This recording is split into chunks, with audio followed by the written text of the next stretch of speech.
Hi guys, welcome back. My name is Priska and this is the Star Guide podcast. So today I didn't actually prepare anything. I just, came here to, just talk about life and what's been going on. I have come to realize that the more you go, the more, you encounter issues of life. And I think I always talk about the fact that I just graduated last year. If it's not just anymore, because it's freaking 7 months. 7 months. Like, it was like yesterday, and now you are 7 months in outside of the walls of the school. And it's crazy to me because I have picked up on different things, and I'm going to be talking about them in this video. So stay tuned.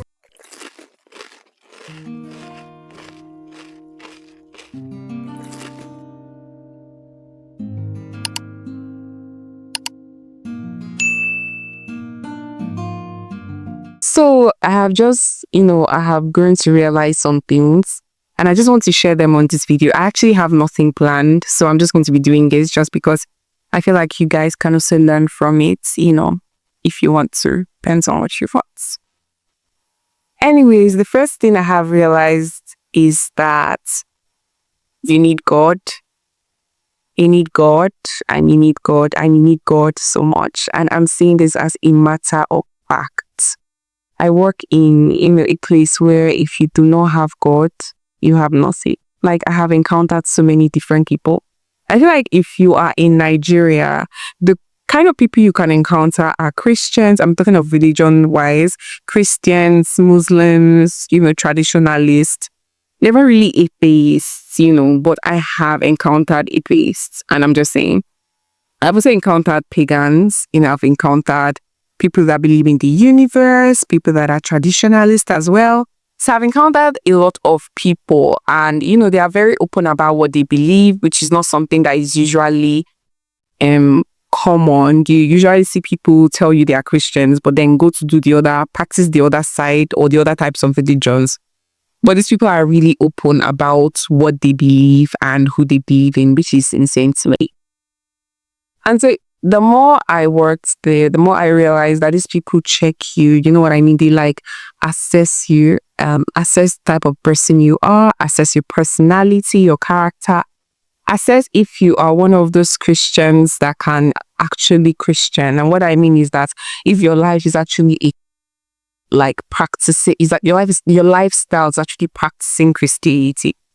And, it's something that a lot of us Christians, we do not take serious. We just say we are Christians. We do not study our Bible. We don't pray. We don't do anything related to God. We just answer Christians and go to church on Sunday. It's very common in this part of the world. But I have come to realize that these people assess you and check if you actually are the Christian that you claim to be. Because, they want to know if you're a threat or if you are someone they can, someone who stands by what they believe. And it's crazy when they meet people who do not or who stand by what they believe, because it's not common. A lot of people answer the name Christians but absolutely do not practice it, like I said earlier. The second thing I will talk about is do not trust people. Coming into the work system, I finally can see for myself why you should not trust people. Do not trust people at your work with your family information. Do not trust them with your personal issues. Do not trust them at all, because they gossip. And sometimes they don't like you. In fact, most times they don't freaking like you. You're like the person they want to freaking get out of the system. And for you, it might just be working. If you're like me, you're just working and you're just enjoying, you're trying to work and get through to your patients, treat them, take care of them, and make sure they get the best of life. But for some people, this workplace is a competition. It is do or die. For them, it is you are either in or you're out. You're either working or you're not. You're either, it's just like a life of competition for them. And they see you as a threat, they will try to execute you or they will try to take negative action on you. So please be careful who you trust. I'm not saying there are no people that you care or people that you absolutely can, develop fondness for, but also be careful and be mindful of the things you say or do because they are watching. The third thing I will talk about is do not trust your patients. I learned this the hard way. Oh my God. I have met people. Like, it's the most insane thing to me because these are people you're trying to give care. If you're in the medical field like me, if you're working in a corporate field, I'm saying don't trust your customers or consumers, depending on, the kind of clients, depending on the kind of field you're working in. Don't trust your patients. There are scenarios where patients tried, oh my God, to accuse me. And if you're not the kind of person who is trusted or who people can vouch for, you're alone. And I know what I'm saying. That is why I think the fourth thing I should talk about is consistency. Be consistent in your work. Don't be a lazy person. Don't be someone that's you're unpredictable. They can't say this is something you can do. For example, if you're bad, just keep on being bad. If you're good, just keep on being good. Because when push comes to shove, when reality hits, when issues come up in your workplace, there are people that are like, I know what she can do. She did not do it. And that's exactly what happened in my case. A patient relative tried to accuse me of, administering something I did not administer. And she just kept on shouting and shouting and shouting. But thank God for God. Thank God, because the nurses and the doctors knew what I can do. They knew how much I put in work, like how much I work and how much I put in to ensure that I carry out the best of and most quality of care.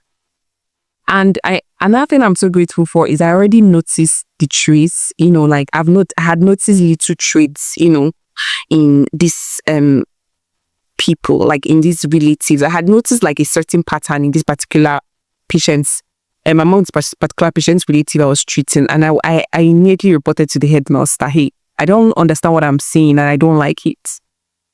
Like, I'm just letting you know just in case. Like, I just did it as per so you can know. But thank God, because when they try to, what's the word now? When they try to expand, try to, broaden the whole matter, try to make it much more a matter of like serious, a serious issue. They like the people, the seniors or the higher management, they just shut it down. They're like, that girl can't do that, please. Don't even do that. Don't try it.